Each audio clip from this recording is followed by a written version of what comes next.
Rain lashes the windshield of Ethan Morgan's sleek black sedan, turning the suburban street into a mirror of liquid reflections. Streetlights shimmer on the wet asphalt, fragmented by passing headlights, but all Ethan sees is the small GPS icon glowing on his phone. It pinpoints his wife in a downtown hotel room, a lie tucked neatly beneath her business trip excuse. He grips the steering wheel, knuckles whitening, every tremor of his hands betraying his calm exterior. He doesn't scream, doesn't honk, doesn't race across the street.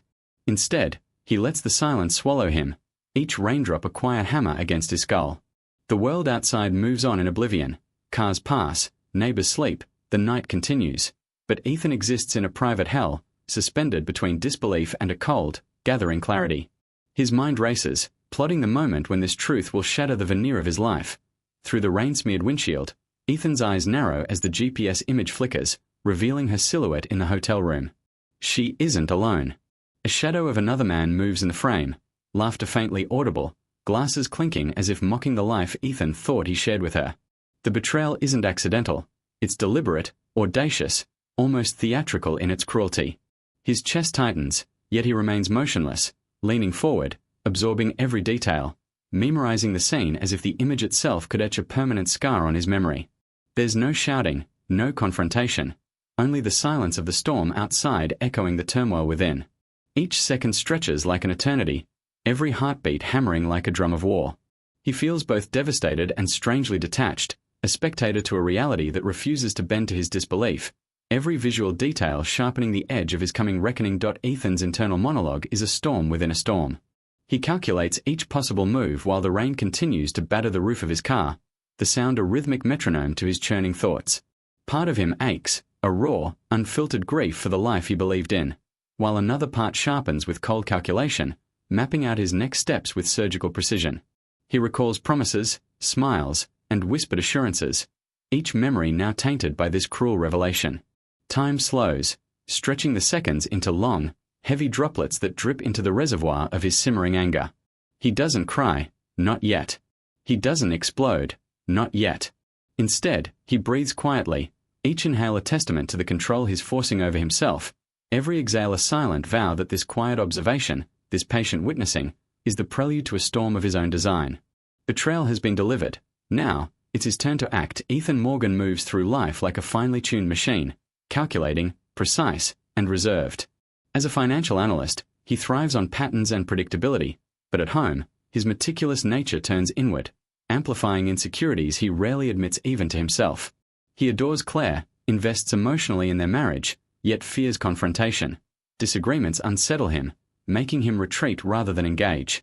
His vulnerability is subtle, lingering glances at unanswered messages, sighs muffled behind spreadsheets, the small, quiet disappointments that gnaw at him. Even amid material comfort and suburban perfection, he feels isolated, a silent observer in his own life. Every missed call or unexplained absence from Claire doesn't just spark suspicion, it pricks at a deeper, unspoken fear of inadequacy. Audiences see Ethan not as a cliché wrong husband, but as a deeply human man, quietly unraveling while meticulously weighing every reaction, his mind a labyrinth of doubt, devotion, and slow-burning calculation. Claire Morgan moves with effortless charm, her laughter easy, her ambitions bold. Once deeply entwined with Ethan emotionally, she has gradually drifted toward her own desires, often prioritizing career opportunities and social outings over intimate moments with her husband. Her detachment is subtle, skipped breakfasts, late-night texts, fleeting excuses, but the audience senses a widening gap between appearance and reality. She is magnetic, yet unknowingly cruel in small ways, a dismissive tone, an absent-minded glance, a shrug at Ethan's questions. Her world is one of performance and pursuit, while the stability of her marriage becomes background noise. To the viewers, she embodies the conflict between personal ambition and relational responsibility, making her neither villain nor martyr, just human. Her charm masks a creeping distance, leaving Ethan suspended in uncertainty, caught between love, suspicion, and the painful realization that the life he thought secure may be a facade. In this upscale suburban environment, perfection is a mask. Ethan's sister Lila offers sympathetic support but remains emotionally distant, her gestures of concern tempered by personal detachment, leaving Ethan's grief partly unshared. Marcus, Ethan's best friend, is more direct. Warnings about Claire's behavior punctuate their private conversations, but Ethan's reserved nature complicates his ability to act on these insights. At home, tension simmers in minor, almost invisible ways. Unanswered texts, interrupted conversations, a dismissive remark about Ethan's plans. Each subtle betrayal compounds, making him inwardly both heartbroken and calculating, building a slow-burning need for justice over impulsive reaction. The audience senses his restraint as a defining trait. He observes, internalizes, and plans rather than explodes. These layered interactions, grounded in realistic relationships, highlight the emotional stakes, humiliation, betrayal, and quiet rage that will drive the story forward, immersing viewers in the psychological tension beneath the polished suburban facade. Ethan's fingers linger over the laptop keyboard, ostensibly balancing their shared finances, but his eyes catch something strange. A series of unfamiliar transactions and subtle irregularities in Claire's accounts. Curiosity turns to suspicion, suspicion to horror, as he stumbles upon a folder of texts and photos hidden deep in her cloud storage. Messages filled with intimacy, photos capturing private moments not meant for his eyes, reveal a truth he had refused to consider. Claire is having an affair with a co-worker. The room seems to shrink around him, every sound amplified. The distant hum of the refrigerator, the ticking clock, even the rain tapping on the window. He doesn't yell or storm out. Instead, a cold, silent fury begins to coalesce. The betrayal is not just emotional, it's audacious, deliberate, a knife twisting in a life meticulously built on trust. Ethan doesn't confront Claire. Instead, he retreats into observation, allowing the storm of betrayal to swell quietly within him. Each message, each photo, each financial discrepancy is absorbed, catalogued in his mind, forming a lattice of calculated understanding. He measures his breathing, steadying himself, knowing that immediate confrontation would be impulsive and ineffective. The audience feels his internal struggle, humiliation, heartbreak, and rage coexisting in uneasy balance. Every thought is a thread weaving his next steps. Every heartbeat echoes the pain of deception. He imagines possibilities, weighs consequences, and recognizes that this is no longer a private heartbreak. It is a battlefield with legal and practical stakes. Divorce, financial fallout, public exposure, all loom ominously, demanding strategy. The silent fury he cultivates is precise, a psychological sharpening that sets the stage for meticulous, calculated action. Just as Ethan begins piecing together the full extent of Claire's betrayal, she arrives home unexpectedly, laughter in her voice, oblivious to his discovery. He masks everything with a practiced calm, greeting her with a neutral smile, his mind racing. The contrast between her casual charm and the evidence burning in his mind intensifies the tension, creating a cinematic suspense. The audience knows the truth, but Claire does not. Every gesture, her setting down keys, glancing at him with faint affection, feels like a provocation. He realizes the stakes extend beyond emotional injury. Legal consequences, custody, and financial repercussions hang in the balance. Yet, he restrains himself, absorbing the insult with quiet calculation, knowing the power of patience. This moment crystallizes his transformation from a passive husband to a man planning deliberate action, the calm before a storm of vengeance and justice that he will orchestrate on his own terms. Ethan Morgan retreats deeper into himself, the luxury of his suburban home feeling increasingly like a gilded cage. Alone in the dim glow of his office at night, he pores over financial records, messages, and surveillance notes, mapping every detail of Claire's movements. Rage simmers beneath his calm exterior, tempered by humiliation and grief that gnaw at him like relentless shadows. Every time he recalls her laughter or her dismissive remarks, a surge of betrayal tightens around his chest.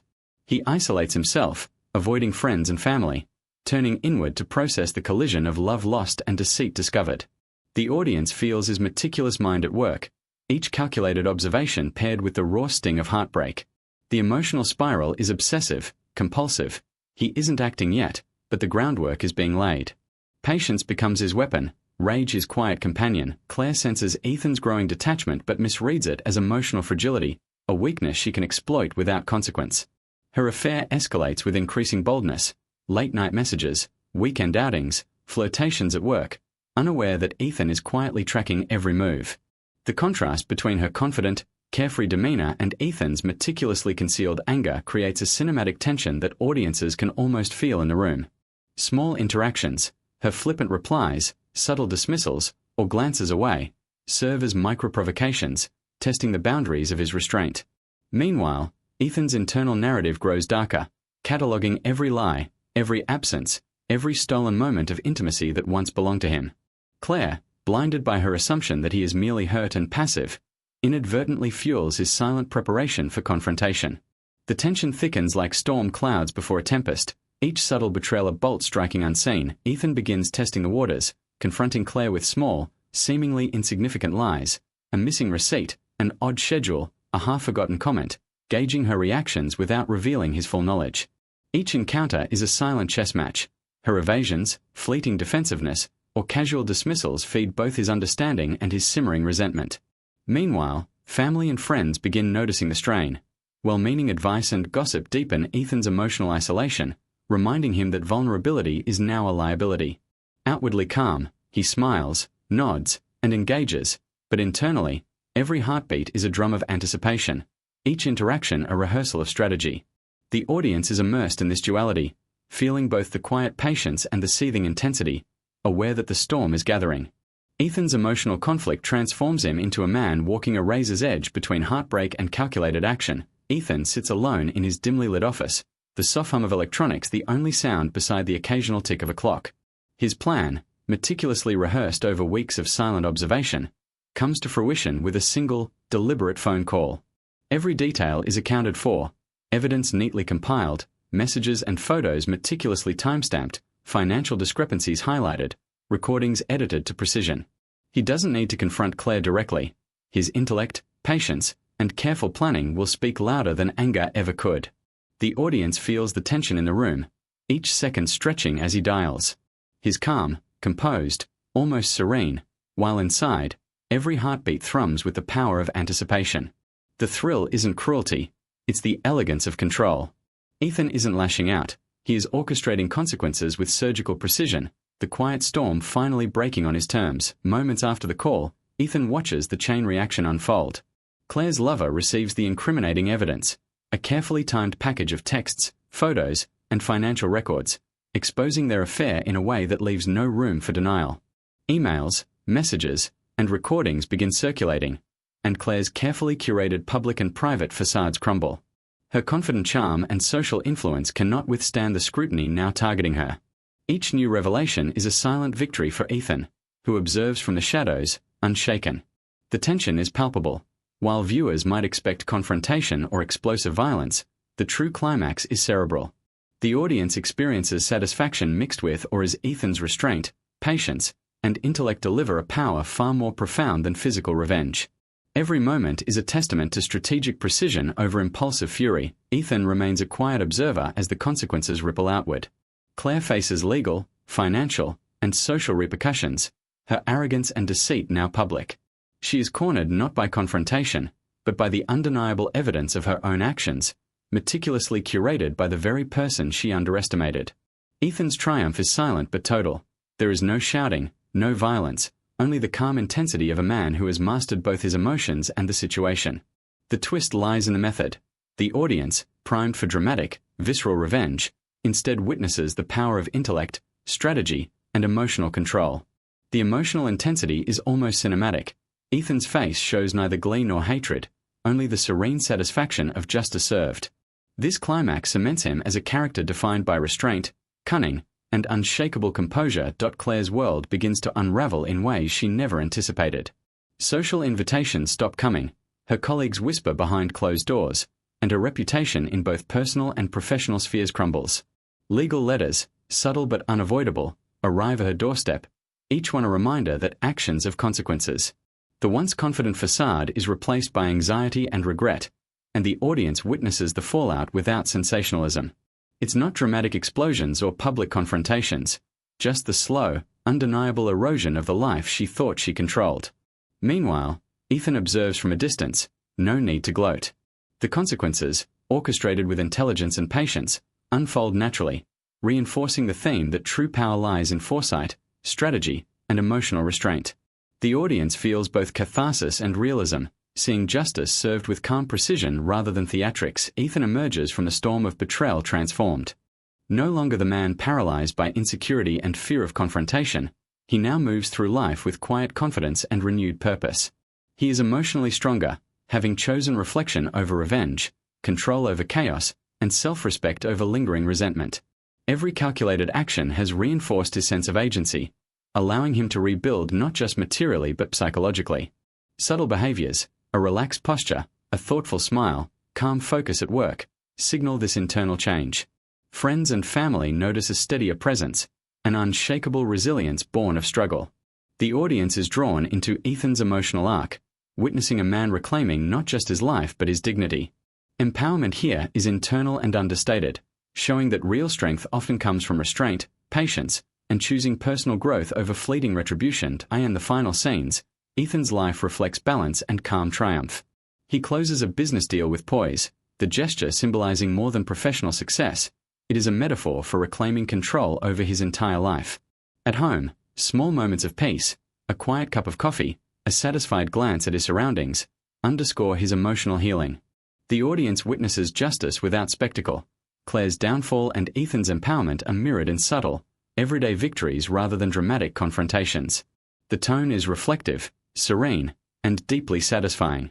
Ethan's journey demonstrates that catharsis doesn't require outward vengeance but comes from mastering one's emotions and embracing self-respect. By the story's end, viewers feel the completeness of his arc. Heartbreak transformed into wisdom, betrayal into insight, and anger into empowered calm. Ethan sits in his new apartment, the faint patter of rain against the window blending with the soft hum of the city outside. The space is minimal yet warm, a stark contrast to the chaos of his past life. He scrolls through old photos on his phone, images of happier times now tinged with melancholy but not regret. Each memory is a gentle reminder of love, trust, and the pain of betrayal. His posture is relaxed yet reflective, his eyes carrying a quiet depth that speaks of survival and inner growth. The audience feels every pulse of his emotional journey, understanding that this stillness is not emptiness, it is the calm after a storm. Ethan's gaze lingers on each image, processing grief with grace, acknowledging the past without letting it define him. This moment sets a tone of introspection and resilience. A soft chime breaks the quiet. A text from a supportive friend or sibling lights up the screen, offering encouragement. Words like, "You survived," "You're stronger than you know," serve as a balm, reinforcing Ethan's quiet strength and resilience. The audience witnesses the subtle power of human connection, the reassurance that he did not crumble under betrayal, that his emotional composure was his greatest victory. For the first time in a long while, a small smile tugs at his lips, genuine and unforced. This external validation mirrors his internal growth, highlighting that survival is not just about endurance but also acknowledgement of one's own resilience. The narrative emphasizes empowerment through reflection, not spectacle. Ethan's eyes shift from the phone to the surroundings, absorbing the stillness, the rain, and the sense of a life gradually reclaiming its rhythm. Ethan pins a photograph of a serene landscape on his wall, a mountain horizon bathed in soft sunrise, symbolizing the path forward. He steps back, taking in the image and the calm apartment around him, the room now a personal sanctuary of reflection and growth. The rain continues, but it feels gentle, cleansing, almost symbolic of renewal. He breathes deeply, fully present in the moment, the weight of past betrayals lifted by self-respect and emotional mastery. The final line echoes in the audience's minds. "I didn't scream. I didn't fight. I just survived. And now, I can finally breathe." The scene is quiet but powerful. The catharsis comes not from confrontation but from control, survival, and personal empowerment. Viewers leave with a sense of bittersweet closure, justice served, growth achieved, and life reclaimed.